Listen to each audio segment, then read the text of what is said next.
Hello, and welcome back to another episode of Hitting the Bars. My name's Keltie, and I'm virtually beside the beautiful Sav. How you doing? I'm great. I'm chilling out in our very green guest room. It's called the Northwest Room. For those that don't know, I'm from Seattle, and my parents moved to Arizona, and they themed each room. One room's Sedona. This room is the Northwest Room. So we have pictures of Snoqualmie and Issaquah and the Pike Place Market. And I'm not kidding you, there's a fake large tree in here. A Christmas tree. It cracks me up. I'm like, wow, you guys really go all out when you commit to a decoration. But I love it. So anyone watching on YouTube gets to see the background. I appreciate it. I was like, if anyone doesn't realize it, Vancouver and Seattle are so similar. So when you say that, I was like, oh, you mean Vancouver? That's the exact same aesthetic. They're so just that northwest, upper northwest, chilly, gloomy, evergreen vibe. It's Twilight. It's exactly Twilight. Growing up, my dad's entire vibe in our house was Twilight. Unintentionally, right? It's just how people are in the Northwest. And I mean, he grew up fishing and lakes and things like that. So just the man loves his outdoor vibes, and I'm here for it. Yeah, it makes sense why things like Lululemon and Archetype, or however you say it, they all came from places like this, which is gloomy for the weather, people hiking in the mountains, just classic fishing. Oh yeah, it's a special place to be from, the Northwest, right? Well, I remember when I moved from Seattle to California, Southern California, I did not realize how different people were. I show up in my Birkenstocks. In California, they're like, what are those Jesus sandals? And I'm like, excuse me? What? Jesus. Camp? Don't you go camping? It was just so funny how different people are depending on the certain areas. And I don't know. I'll always be a Pacific Northwest girl at heart. I can get down with the hiking, but I prefer to not be in that. Oh, it was a timer. What was the timer for? I went to record how long we've been recording. I think I put stopwatch instead of, isn't it a stopwatch? Yeah, it's stopwatch instead of the timer. Yeah. So it was counting down, not counting up. Yes, because... So that's the end of the episode. Bye. I know, and that is it. Because otherwise we will talk forever. Mm-hmm. So we have to time ourselves. Yes. Exactly. But anyways, how is your week going? How is in your rest recovery state?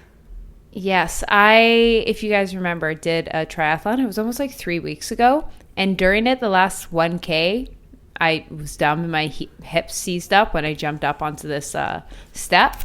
And it was fine. It was sore for a day or two, and I kind of pushed through it. And then a week in, it kept getting worse, and then it hit its climax a week ago. So I went to physio, and I'm on a rest protocol right now. So it's a lot of mobility work.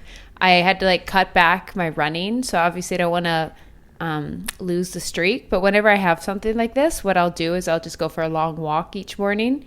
And then every 5 minutes, I'll just jog for a little bit and nice. Do it at a very slow pace. And that's how I can keep it, still kind of get my volume in, not hurt myself, keep the streak. And I've had to do that a few times in the streak. And some people will be like, that's not a real run. But it usually counts to be anywhere from 700 meters to 1.5 miles of running, just not back to back. And so that's because I was I'm doing the run streak, but I'm not going to hurt myself for the run streak. Totally. My question is, how long are you going to keep the run streak? I don't know, because I got to go a year. Have to go a year. But I think about this moment quite often, because after a year, I'm just okay, I've done it. I do sacrifice some of my progress goals from it because I can only do so much volume each day and fully recover. So there is a sacrifice on performance with doing the run streak. Yeah. In some ways, it'd be better to only train 3, maybe 4 times a week. So I think I'm do I just stop the streak and then just start a running program? But then I was but I've gone this far. How long can I push it? So do I go 500? Do I go for 1,000? And suddenly I've done it for a year, and then it's just I'm do I just not do it that day? Day 366, so I just not I can't imagine that pain of that day of just being okay, I'm just not gonna go. But then I was is that an unhealthy obsession at that point, but I've never done it in an unhealthy way. I've always been very, very balanced with it, I guess. I don't know. I'd love to hear, does anyone care after a year? Also, if people are like, okay, you run, we don't care anymore. So I don't know. I know. I'm like, catch you in 10 years and you're still like, I'm on the run streak. Also, I can't throw it away now. You and could be in like, Ripley's. Stop. The Ripley's Believe It or Not. Is that still know, a thing? Guinness World Record book? Yeah, it's still Not a thing. Ripley's. But that's Believe It or Not. Isn't that like weird facts? Yes, and Guinness yes. is like the record? They're like, I this remember that. weirdo's Is that been still a running thing? 10 years. Believe it or not. Oh my. But there's people who are already ahead of me and they won't stop. So I think like Hella. Like Hella's ran every day. For like 5,000 days or something absurd. Oh, yeah. Yeah. Bow out. My only hope is like I outlive him would be my only chance. Of, like it's just like, but I was like, there's no chance because I'd have to outlive him by probably like 10 years and have functioning hips. So I'm like, true. I'll never be the record holder. The man did run across the country, so.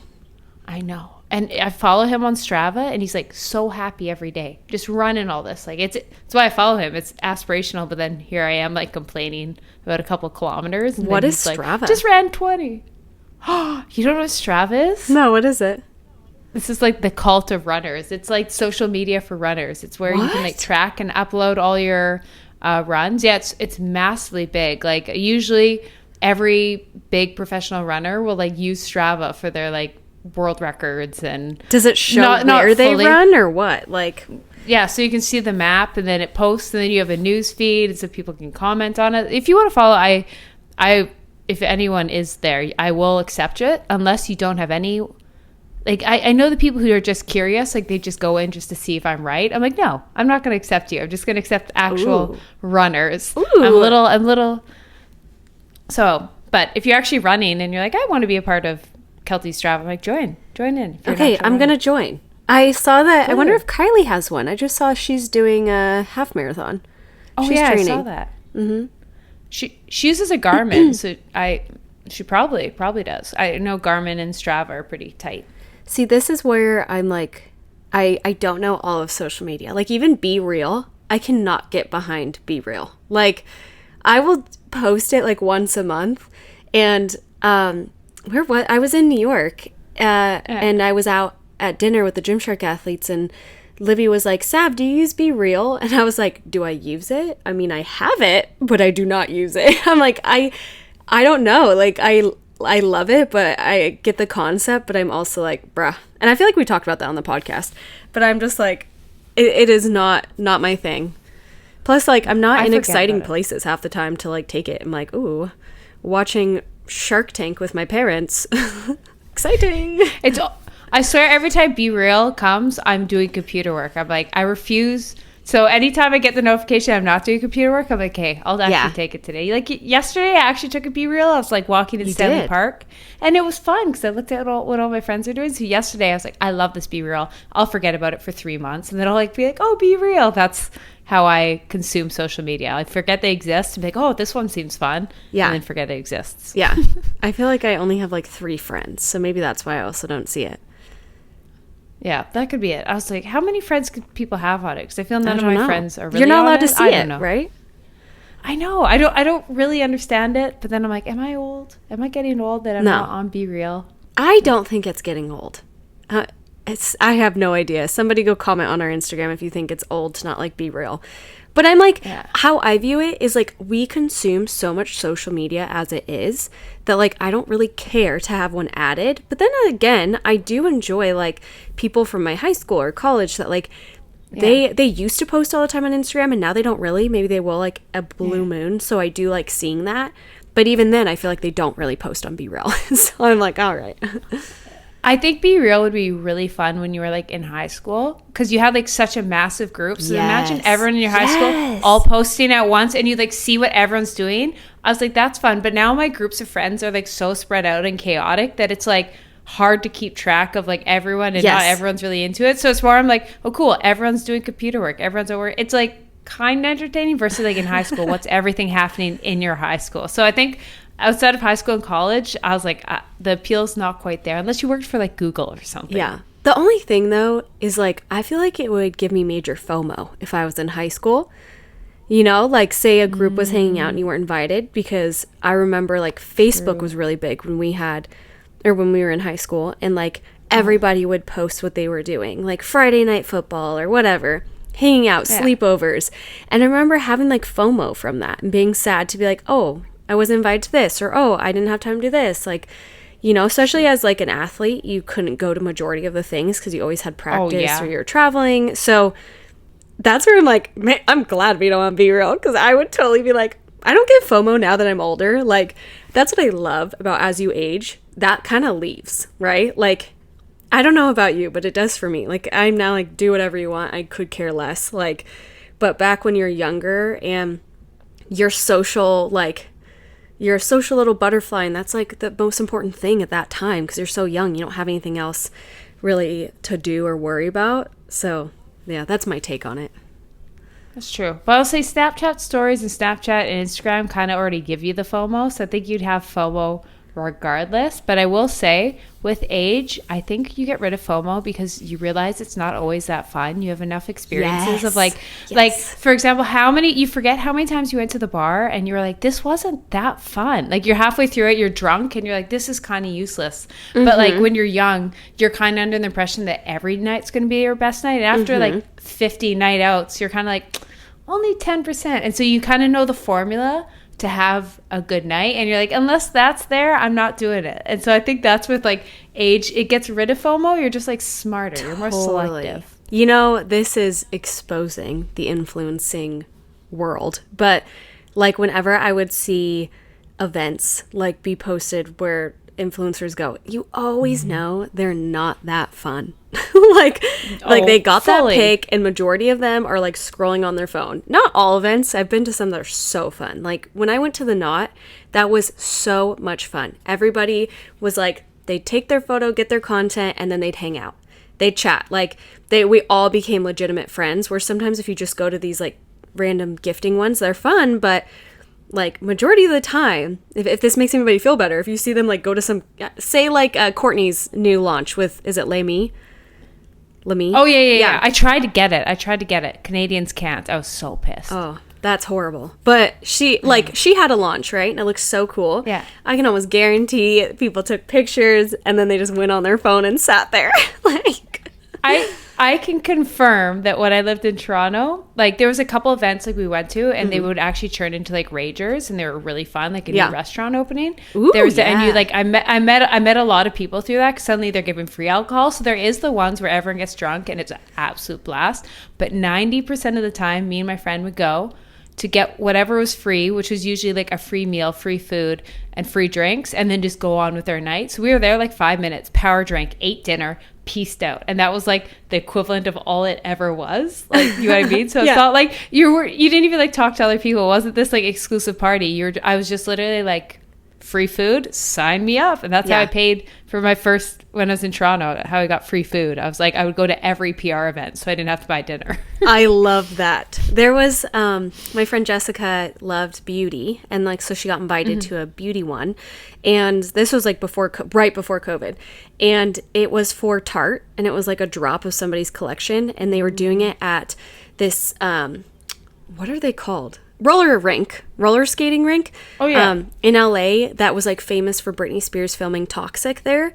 And her and I like go from Orange County to LA, Uber there. We're so excited. And like, I don't think I had really been to influencer events. Like, this is years ago. She hadn't really either. And honestly, if you bring a friend, it makes it so much fun, right? Like, you guys, I like meeting people. So at least you have somebody that could be like, hey, this is my friend Jessica. What do you do? Yada, yada. And we got in, and they were like passing out free Vans, like free shoes. And I was like, wow, with their makeup, right? And so I was like, Jessica, I want to go skate. Like, I love to skate. And she's like, okay, let's do it. She is the worst skater I've ever met in my life. That woman fell down so many times. And I'm like, I don't understand. They're roller skates. But regardless of that, there was all these influencers. It was so funny because, like, in our stories, it looks like we're skating, everyone's skating. The reality was all these influencers were like sprawled out on the skate rink, getting a photo in their skates, and then they wouldn't even skate, and they just leave. and like Classic. get their free vans, get popcorn, and then head out. But I was like, Jessica, we're skating it up. We were probably the only ones skating it up, honestly. You made it worth it. You turned it into a night. It was super fun, yeah. But it's just the reality of those things sometimes are just comical. They're still fun, though. Like, it's always a good time, right? And you get to see some people you may know online, and you're like, ooh, it's so exciting. But other than that, you're kind of like, it's not really what it seems online at all. No, never is. Just like Coachella, what you don't see actually goes on. Like, it seems the most glamorous time, but like, you are sunburned, it's freezing, you can't breathe. Like, people are having asthma attacks from the dust, you know what I mean? All this, you have to walk like 2K just to get in. You can't get alcohol, like, because aren't you trying to convince me to go next year with you? So, I still go don't know if I'm every year now. I can convince anyone. I was like, but you just have to go in with that mentality. Yeah. Do you know what I mean? Like, I think a lot of people go to things like Coachella and be like, this is going to be so easy because everyone takes photos and it looks magical. Yeah. I was like, yeah, if you're like VIP backstage, easy access for the rest of us. Totally. It's a little more camping than the photos make it out to be. Oh, yeah. There's anyone from Washington. There's something called Watershed, and it is fun. It is so, like, delinquent, and, like, you are, like, sleeping in tents and there's bugs everywhere. It is the grossest thing ever. And honestly, I feel like I'm too old for it. But back in college, it was so fun. And it never seems what it really is, you know? Like, you're dirty, it's gross, there's, like, drunk people everywhere, the bathrooms are horrendous, but it's a fun time. But I do want to try Coachella for sure. I will take you. I will take you under my wing, and we'll do it. Perfect. I love it. But speaking of things that aren't as they seem, that brings us to today's episode of things that you might have seen marketed on social media. These fitness miracle cures that are absolute bogus. And we're going to expose some of them today. I love it. Some bullshit fitness products. Perfect. Okay, Perfect. Shall I start? Perfect. Shall I start off with number one? Yeah. Oh, number one. Now, I'll explain. It's kind of a wide variety. But you know those Pilates rings that, like, are the circle? They're a circle. And they got the pads on each side. And you put them and you do, like, abductor movements. Yeah. Aren't they also called, like, a thigh gap or something like that? Thigh gap rings? Yeah. Exactly. Now, here's my problem with them. It's the most counterintuitive thing of all time, because how they're presented versus what they actually do and their actual benefit. Now, working your adductors, very important. You need that. I will say, so doing the actual movement has some benefits. It's very low impact, low resistance, so you're not going to actually see that much results from it because you're going to tap your max volume versus like doing actual weighted with machines, But I find the irony in it is, like, usually people who do this, like, are Pilates focused, thigh gap focused, but you're building the muscle. So strengthening it, all it's going to do is technically make it bigger. So, like, do you know what I mean? So I've always found it so funny, like, how many times I've gone into classes, they're like, how to tone your thighs, like lean out your thighs, like those comments as they're building it. I just always want to be like, first of all, you're not going to get bulky inner thighs from doing that because it is so low. It's just what they present it as. It's the complete opposite. Yeah. I mean, it's just marketing to get them, honestly. Yeah. A ploy. Exactly. And it's also like, I think they want to like target, like that whole idea of like targeting the fat, that like if you're building a muscle there, suddenly the fat's going to lower. You can change the appearance, and that's going to depend on your genetics, what the appearance is. But just doing 1,000 inner thigh work is not going to suddenly like get rid of the fat around there. Yeah, absolutely. Okay, the next one. Do you remember sweet sweatbands? No. What are sweet sweatbands? Or was it sweatbands? Sweet sweat. I can't remember. It was something like SS. And there were those Velcro bands you put around your waist. And I think they came with like a cream. So you do like plastic. The cream. It was like 6. Yeah. And then like 6 years ago, it was everyone on the Stairmaster. And you take it off and you show like how much sweat. Yep. You had. And like you have those? like defined abs for like 2 minutes or something like that once they take it off. Yes. Like that has to be it. Exactly. I think at most it could last like 2 minutes, and it probably doesn't. And it can't spot reduce. It's just getting like your sweat there. Like it's not toning anything. It's not doing anything. You're just sweating. I literally know a person that still uses those. And I'm like, I mean, I'm just like, whatever, if you like it, you do you, right? But like, she literally promotes it. And I'm like, girl. Yeah. It's one of those, I'm like, you know what, if it helps you and you just enjoy a sweat, you're like, I don't really naturally sweat. I want to sweat. I like that feeling. You have other beliefs on the benefit of sweating, not like spot reducing fat. I'm all for it. But at what point do you like tell someone that you're like, everyone's got to go on their own journey? Yeah. I never know when you see stuff like that. You're like, just be honest, or like let them live their life. Like what should you do in that situation? Just I'm a let them live their life kind of girl, unless it's, I don't know. Maybe I'm just not one to intervene. What one are you? I'm like, I don't know her well enough. It was one of my good friends. I would probably be like, hey, just so you know, but I'm not at that point with her, so it would be kind of inappropriate, and I'd be like, it reminds me of like a trainer coming up to you and correcting you in the gym when you don't ask for it, which I get, like, if you're doing something harmful, absolutely. But, sometimes when they just, like, go to, like, spew knowledge at you and make you kind of feel stupid, that's kind of how I feel like they'd come off when I wouldn't want it to feel that way.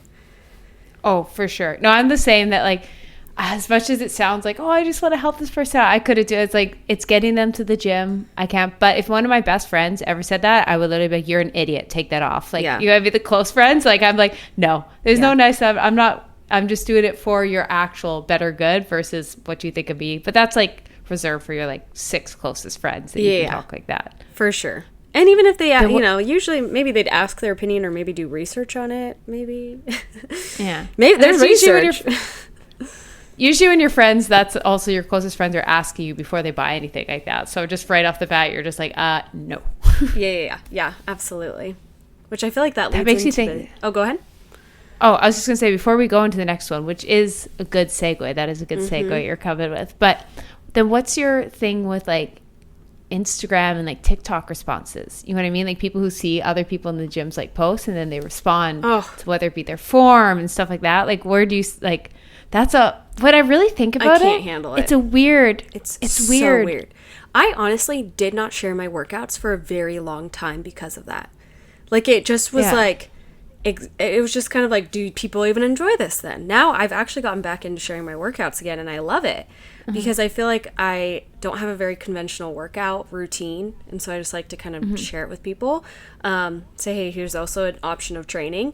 But I just remember so many people would come out. I mean, you've even had people make YouTube videos on it where it's like, of correcting you, which I get to an extent, and you do have a responsibility online for sure. But whether that means you have to be bullied for it or trolled, like there's just other ways probably to go about it. Maybe DM them, maybe, and be like, hey, also there's so many different ways depending on the exercise to do it. So it's always like, there's always a debate going on with the exercise, right?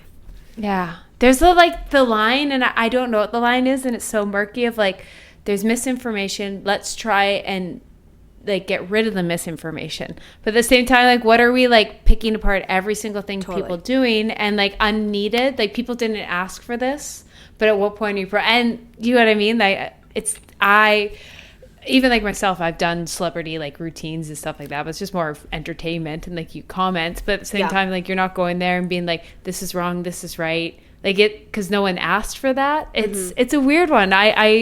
I every day wake up and I'm like, where do we defend the misinformation, and at what point are we bullying? Like, where's the line?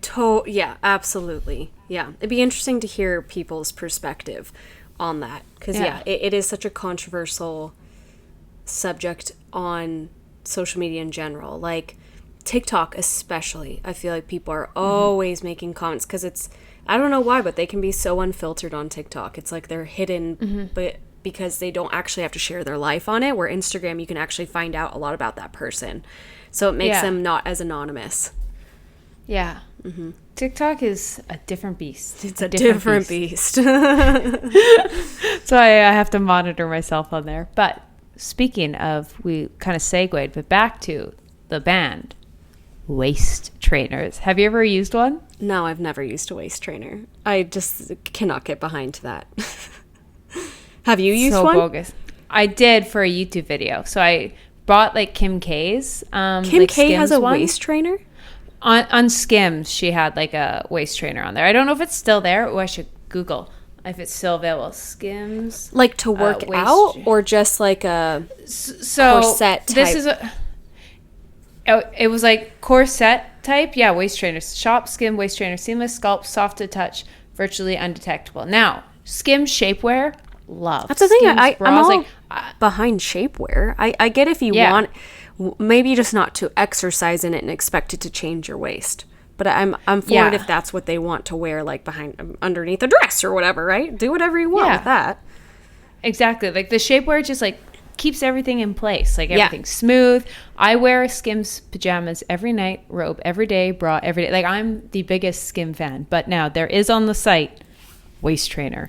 And like it's one of those, like they kind of, I think, changed the marketing, because it used to be, remember, like 8 years ago, I don't know, it was like they would promote the actual waist trainer that you're supposed to wear it, and you just keep bringing it in. Now there's two ways about it. I'm going to debunk one, and then there's the harmful ones, like the actual corset that change your actual waist and will bring it in. And like I think that goes without saying how harmful that is for your innards and your posture and everything. And like what ends up happening is it's just kind of like an ankle brace. Your body no longer has to rely on its muscles, so it atrophies the muscles, which is like the last thing you want for your core, which is protecting your spine and your lungs and your stomach and everything like that. But also with most waist trainers, so I wore it for a month for a video, but I measured the waist trainer. Because what it does is there's like the 3 bands. There's the outside, the inside, like your bra. Clasp it. So at the start, you can only clasp the first one. And then when, quote unquote, your waist gets tinier, you move it to the second, and then you move it to the third. So it's supposed to show like you're training your waist to go inside. But I measured it. And no, it just stretched out. That's why you had to, like your bra, it just stretched out. So suddenly I was like, by the end of the month, using the inside one. But that's just because the actual waist trainer stretched. Not because I got smaller. Yeah. So just like your bra. Oh, so it's an illusion. It's an illusion, because like an actual corset will work. It will just destroy you. But most of those waist trainers literally just stretch out. Yeah. Oh, that's interesting. Yeah. So a big no. Now this one, it's almost like we don't have to say it. If you don't know by now, you've missed the memo. Detox teas. There was, in New York, we were walking, and there was like this huge ad for like detox teas or like fat burning pills and all these things. And we literally took a photo of it because we thought it was so funny that this was like this humongous sign leading to this like sketchy looking store. Oh my God.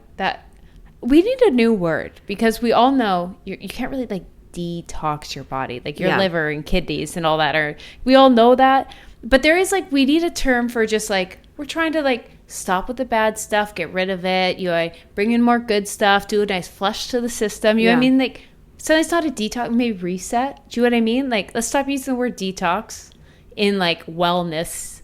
Like every time, you know what I mean? Like, we need a new word, like reset or something. Well, I think what's so problematic about it is it's like they're so extreme with how they market it.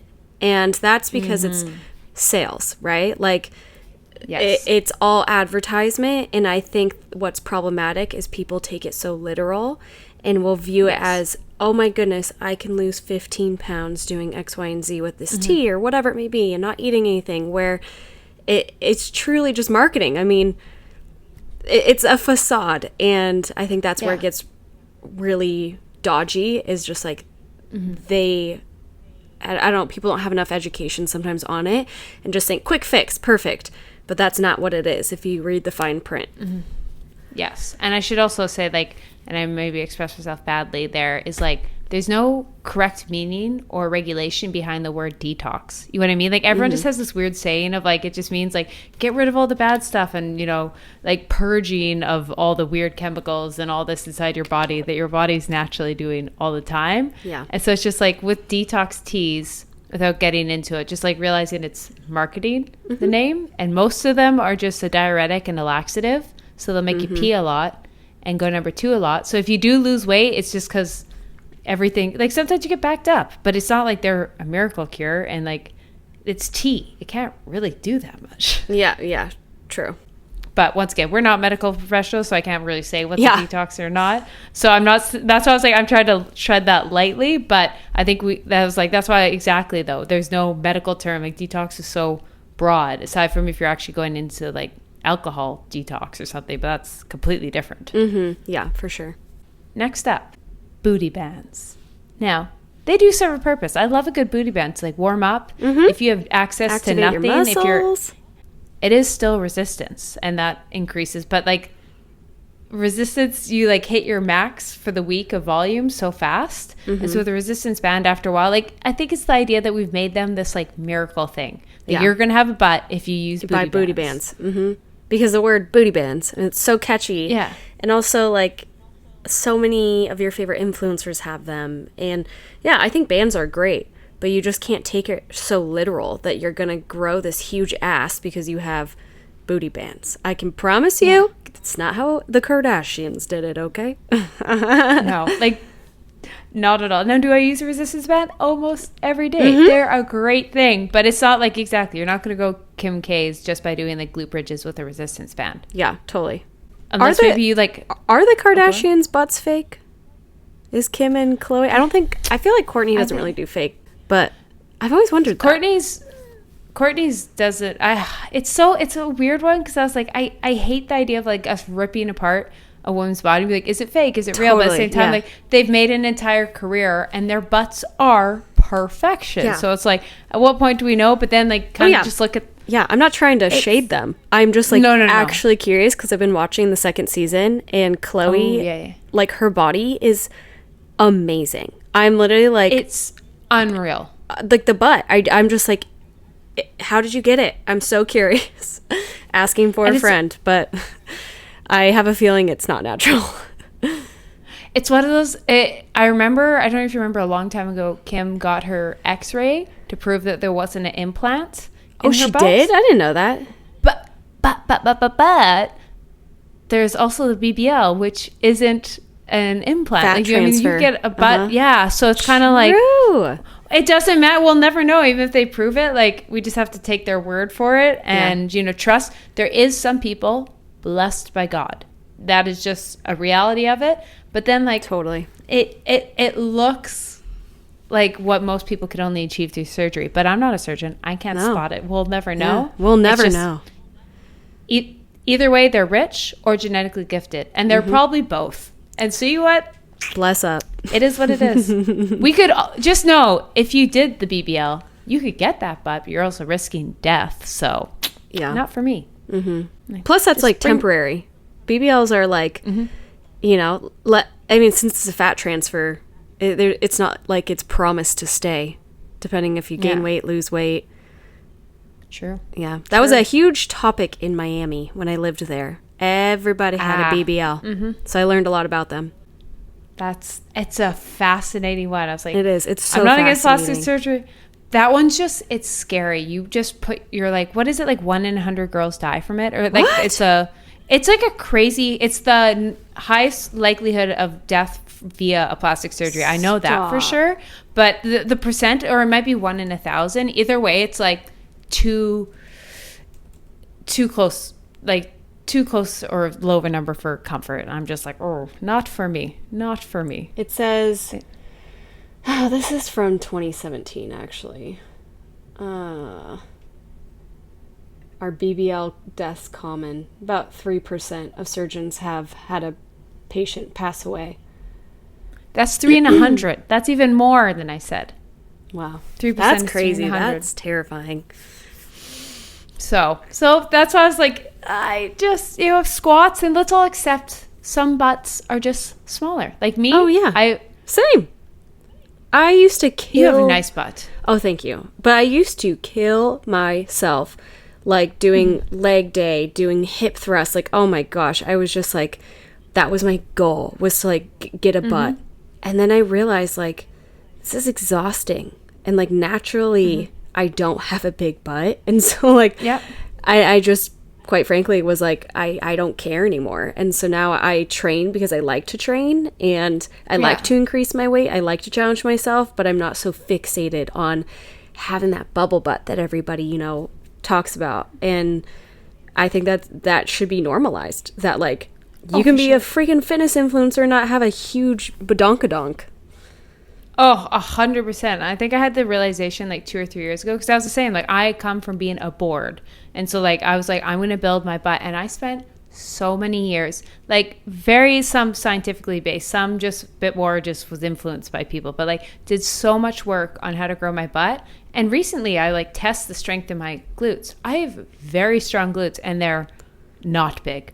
Do you know what I mean? I spent so long, and it's at the point I just had to accept that I'm like, I can keep growing strength and try, and every year I might get like a millimeter bigger, but I'm also like getting my genetic set point. Like there gets to be a point where you can only grow so much, and you just kind of have to accept it and celebrate. Some girls have butts, and that's a great thing, and I have a long torso, so I should be thankful for that I have that. And also what we're not talking about a lot is the harm in training our glutes so much, because I've talked to a bunch of physios and chiropractors about this. You can have muscle in because we're very sedentary. Likely most people have underdeveloped glutes, so we should all, for just performance posture, train our glutes. But also, because there's been such an influx the last 5 years of like the importance of training your booty, you can create muscle imbalances and like have like overly developed glutes that cause back problems, and like suddenly you're in extremely posterior pelvic tilt all the time. Like my chiro sees it all the time, because he's like, yeah, most people just train glutes and they don't train the anterior movement for it, so they create problems. Yeah. So like I'm curious, and that's why I was like, of course train your butt, but you can't neglect everything else. You can actually do more harm than good if you're neglecting other muscle groups. Yeah, that's a great point. Long tangent for booty bands, but Tangent. Tangent. Did I say tangent? Yeah. I'm like, is this a new vocab? I didn't know. Tangent. It's Canadian. You haven't heard it? It's just Canadian. We pronounce tangent. Oh, Tangent, sorry. Nope. No, sorry. Oh boy, pasta. Ketchup. Ketchup. Oh, never mind. Yeah. I thought you said catsup. Ketchup. Oh, some people do. It's one of those, like, just depends where you're from, I think. Totally. My grandma like some does. people. I'm like, what are you saying? Catsup. Ketchup? I don't. It's I don't know. I think it's a southern I'm trying thing. to think of other. Yeah, I was like, I don't think it's Canadian. I think that might be more southern. Yeah. She's not from the south, next. though, but I was gonna say, I was like, I didn't think you had any relatives in the south. Like, we have relatives from the south, so I'm like, maybe she learned it from that, but no. Lived in Washington, in California. Love it. Love it. Next up. Oh, I want to hear, because I've deep dived into this, but from you, the Lumen metabolism device. Have you seen that ad anywhere? I have like seen it here and there. I did not do any research. I just personally like don't even go for those kinds of devices. Like, yeah, give me an Apple Watch and I'm happy, but half the time you can't take it so literal, you know? Like, it's cool to record certain things, but I'm not that into that type of training and tracking. So give me your 2 cents, because I know you had some problems with it. I have some tea. And I was like, I wanted to talk about it on YouTube, but I think I would get like legal issues. So that's what I said on the podcast. So what happened is I love reviewing tech on my channel. Like any fitness tech, like I'm a nerd. I love doing that. And so Lumen, I would always get ads for it. It's just like metabolism tracking. It's supposed to be they kind of make it seem like you know how many calories you're burning if you blow into this device. And like if you're in the fat burning, like if you're in stage 4, things like that. They make it very ambiguous in the ads, so I didn't really know. I was like, if I blow into this thing, is it going to be like, you've burned blank amount? You know what I mean? Or I didn't understand it. Anyways, I was like, I want to test this for a video. And then they reached out to me. And they're like, we'd love to sponsor to you or a YouTube video, like for a review. And I was like, honestly, this is kind of perfect. Like, I do want to review this. I think it's bogus, but I want to review it just for my audience, because I've gotten so many ads for it. And then because I get ads for every fitness tech, that's 90% of my ads. And I was like, hey, can I review it? But I'm going to be brutally honest, because I'm like, I might as well get paid. You know what I mean? If I'm going to make this, like, I'll get my bag. And I was like, I'm not going to lie, but I even told them, I was like, I'm going to be truthfully honest. And so I did the review, and who I recommended it for, I can't remember. I think I was like, oh yeah, it is good for this like really niche like set of like professional athletes that need to like know if they're burning more like like where their glucose is and glycogen stores. And I kind of like was like, that's why some people might, because after a race you're so mentally depleted, you don't know, like let's just use this. So I was like, I could see some, because it pretty much just tells you if you're burning carbs, fats, or a mixture of the both. And I was like, to everyone else, I was like, it's not really going to do much. Like anything, I do think like I liked that you had to blow into it. It stopped you, made you be in the moment. But you could just also do that with your breath work before you eat. And yeah, they weren't happy with that. Well, I wonder why. So basically, they're trying to market to everybody, and you're saying only professional athletes. And then they were like, yeah, no, like we want the complete opposite. I was like, I'm sorry, I can't post this. So I have the video, and I'm gonna do, because I bought a bunch of other tech like Levels and Biome recently to like do, so I'm gonna review it, but I'm giving it time away from the sponsorship. So yeah, there's a full contract, and I will say it was the most money I've ever been offered for a video. Like it was like 3 months of work in one. And wow. I was like, probably but because I just was they like, know a lot of people won't promote it. So the fact you showed interest, they were like, hell yeah. Like, I know. But that's what I was like, and I was like, I'm so against, but I'm like, if they're going to let me be honest, but as soon as they didn't let me be honest, I was like, yeah, just rip out the also, contract. that's always a red flag. If they, you know, like as cool as it is to be offered that money, it's usually a red flag. To be like, why, why, you know? Mm-hmm. Yeah. So anyways, moral of the story, I don't see the benefit. It's just literally and then for me, I could predict pretty much every time. Like in the morning, I blew into it. It was like, you're like burning fat. I was like, yeah, because I fasted all night. Mm-hmm. And then I'd eat some carbs. And so my body would be burning carbs. And like, that was it. Yeah. It'd be interesting though. I'm excited to see when you do expose them. I mean, if you signed a contract, girl, be careful. I know. So no one, please. And if anyone is a lawyer, please reach out to Keltie. Please. Because I was like, what? Lumen's coming. I know. If you like Lumen, I love that for you. If it helps you. But I was like, I just realize if you eat carbs, you're going to be burning carbs. Yeah. Lumen is actually a Hitting the Bars podcast girly. I'm going to actually look them up. I'm like, see if anybody supports them that we know. Ooh, good call. Ooh, the tea. Because I was like, is it Lumen Skin? I did say like, am I spelling this wrong? No, Lumen. Oh, I did spell it wrong. Oh. Lumen. Like I was like, the one benefit I think, but I was like, you don't need to pay like $300 for it. Is like before you go to eat a meal, you stop, you reflect. What am I about to have and put in my body? How am I going to fuel my body? I'm going to take a few deep breaths, be in the moment. That is probably the best thing you can do for your nutrition. So it kind of forces that. So I think like placebo, it might help, but like that's it. You can do that with just like, honestly, you could do that with a vape. Like, yeah. Frick. Not saying I'm promoting vaping, but like. There's this Michael's going through a photo of us we were at the Knot event. Like these photographers like upload all these photos. Literally like sipping champagne in the photo. And Michael's like, it looks like you're vaping from afar. Because I have my like hand up. And I thought it was so funny because Michael and I are big people and like don't put anything in your body like that. Yeah. You know, and you know, to each their own. But like it's just a joke for us that we would never do that. And it literally like from afar it looks like I'm like taking a rip off a vape, and then you zoom in and it's me with champagne. Like I should post it on our page because it's the funniest thing ever. And I'm just like honestly, in a corner like with the champagne like just creeping over. Can you actually post that? Yeah, that's amazing. Yeah, I will. I'll say when they think you're vaping, but it's alcohol. Also, my friend that's a naturopathic doctor follows Lumen. They follow each other. So I'm curious. It'd be interesting. I should ask her what her opinion is on it. Yeah. Okay. Well, if you guys would be interested, we can have a naturopath come on and talk about it.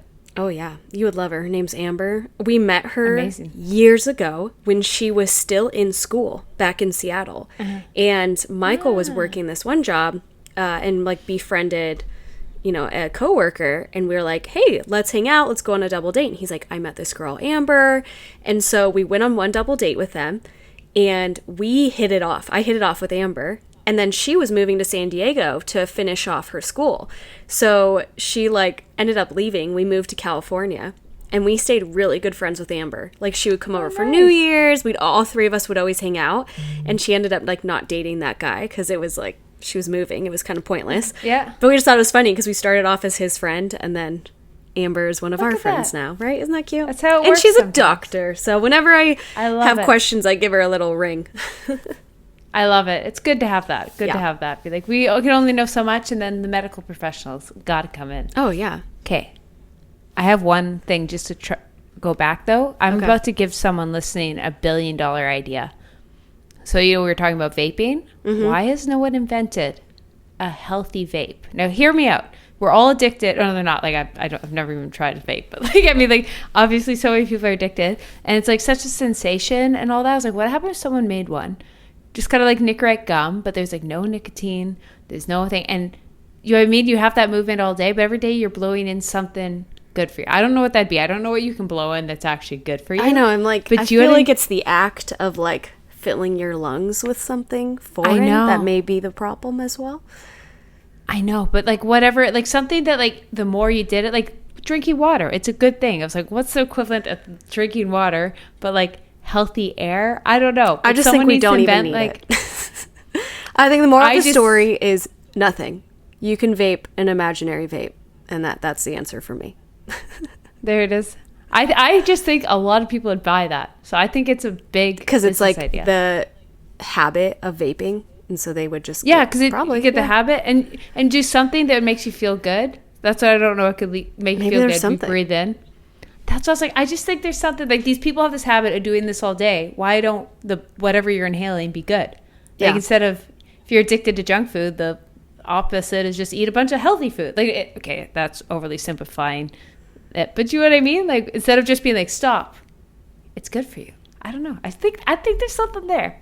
Okay, maybe I'm crazy. Whatever floats your boat, girly. There was I'm not gonna invent it. I had I was at a bachelorette party for Michael's sister, and a bunch of the girls had like bought vapes and were vaping, and I literally like I've seen them, but I have never really been around them, and so we're leaving, and it was in Arizona, so I was like, I'm just gonna go to my dad's after, and I had his car, so they were like, oh, take all this champagne like that they didn't drink, and it was coincidentally my dad's birthday, so I was like, oh, he's gonna love this, like he loves mimosas, he'll have it, like he'll be stocked up for a month because we had so much leftover champagne. And I had it in a garbage bag because there's so many bottles of champagne that the girls like hungoverly put their vapes that they were throwing away in this garbage bag. And so I like hand this garbage bag to my dad being like, here's all your champagne. And he's like taking them out and he's like, Savannah, keep in mind, I'm 27. He's like, Savannah, do you vape? And I'm like, no, actually, I don't. I feel strongly about not vaping for myself. What are you talking about? And he's like, because there's a bunch of vapes in here. And like, I swear to this day, he thinks I vape. And I look so guilty. I'm like, I totally look. And then I call up my friends and I'm like, hey, like, want me to mail these to you? Like, and they're like, no, you throw them away. I had no idea you just threw them away. I thought it was like a machine that you bought and you kept that was hundreds of dollars. And she was like, no, it was like $10. I'm like, oh, wow. Times have changed. Yeah, so I thought it was a funny story. In your defense, that is good. I will say there is some that you can buy that are like reusable and are a lot of money. So you're not completely wrong. Yeah, and I don't hate on people that do it. I just thought it was funny because for me personally, I like wouldn't, and he did not believe me. And I'm like, no wonder. Like, why would you believe me, right? It seems like something I would do at this age, just like drinking, right? Yeah, and I was so guilty looking. I'm like, what? No, I swear it's not mine. And he's like, then why is it in here? And I'm like, I don't owe you an explanation. It's been a decade since it's my life now. You're not allowed to reprimand me, right? Yeah. No, that was like the benefit of having divorced parents is like, if he tried to ground me, I'd just say, going to mom's. And I would never be allowed to be grounded. Victory. And they hate each other. So they'd be like, oh yeah, she can come here. She's not grounded. So really use that to my advantage. Tangent. Also. Tangent. I was going to go on about, I'll skip it because then we'll get too off topic. But I will say it is weird to know, and we talk more about it, the difference between smoking habits in Europe and North America and the view on smoking. Totally. That is crazy. Like it's so like without a doubt, like we're all like, no one smokes. And over there it's just like, yeah, everyone smokes. Like it's crazy. It is. Oh, absolutely. Yeah. Don't even get me started.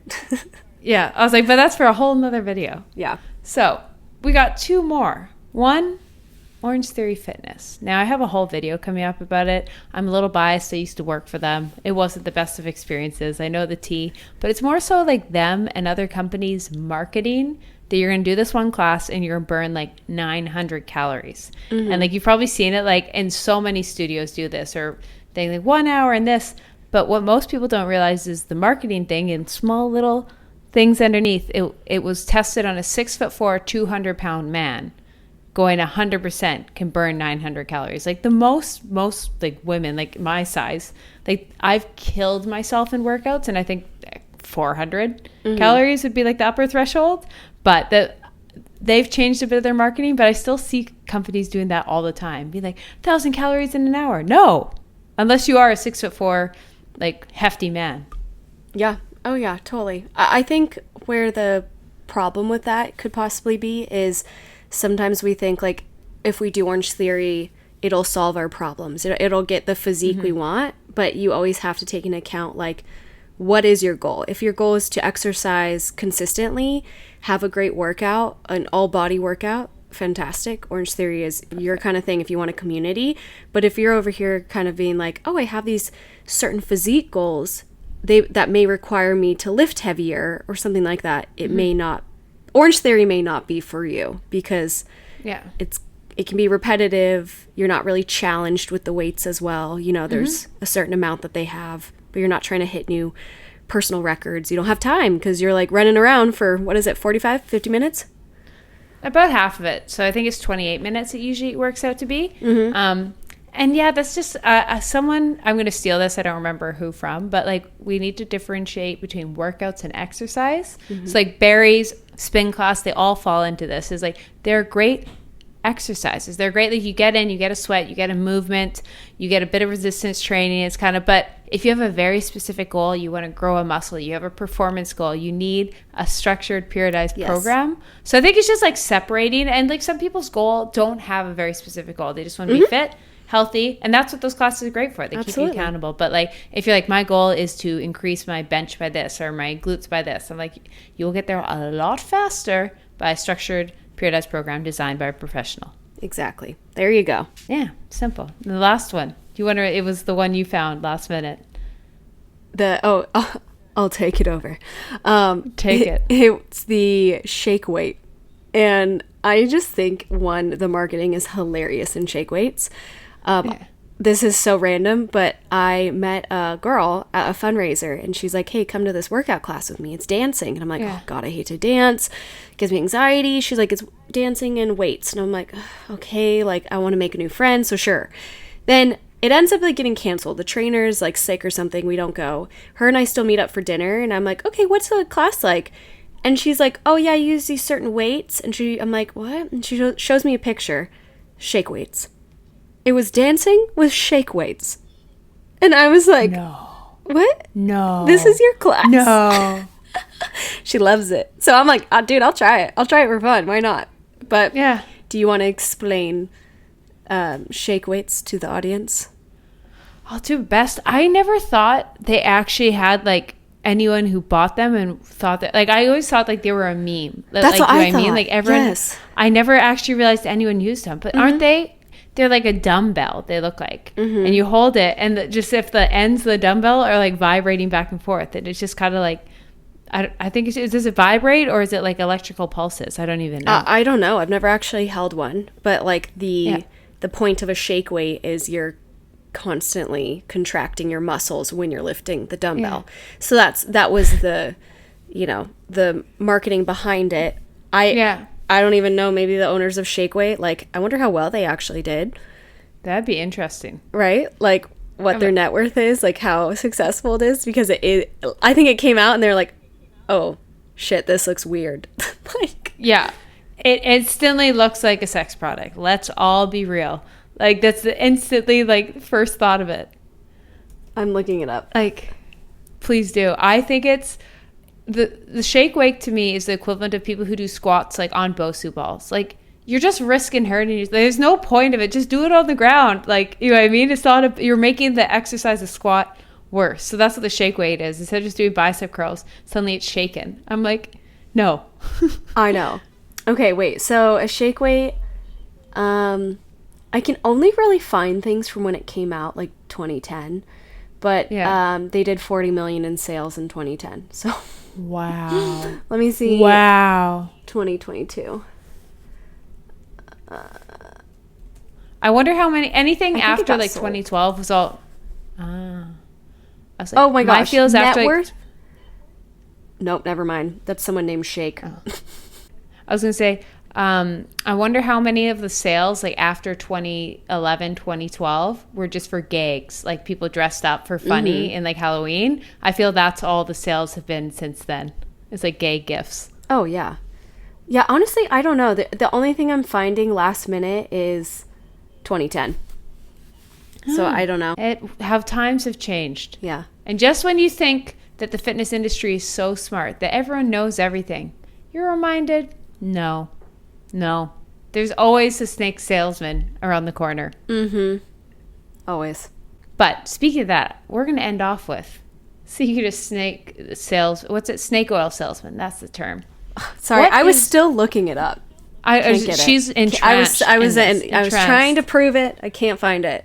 Sorry, go ahead. But we're going to finish off with something semi-bogus that we fall victim to and semi-like. So you know what we're going to call ourselves? I'll start off with something that it's a little overdone. Is it over-marketed or something? But I drink it every night.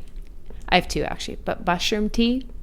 I don't know how great this adaptogens and all this is and reishi, but every night before bed, I drink some Four Sigmatic reishi cocoa mix, and it might be placebo, but I just zen out and I love it. And it might be bogus. And in a couple of years, I think it's bogus. I'm like, whatever. It was tea. It tasted good. Exactly. If it tastes good and you don't, as long as you're not taking it literal.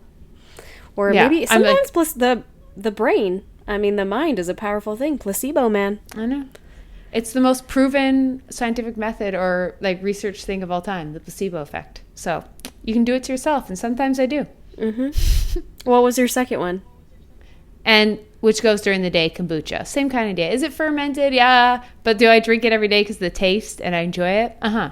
And it's like, it is fermented, but for the most part, I'm like, it's better than just drinking pop for me. Yeah. Oh, you are a pop fanatic. I'm 55 days sober, a diet pop. Wow. Good. Pretty proud of myself. You. Pretty proud of myself. My bank account is as well, because I drink so many carbonated beverages. It's insane. Do. You can pound them. So much. That is a quirky thing I did not know about you until you came to stay with me.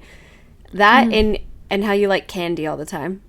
Like it's like little grandma candies. Like, would you like a caramel, Savannah? And I'm like, the hell? Where did you get this?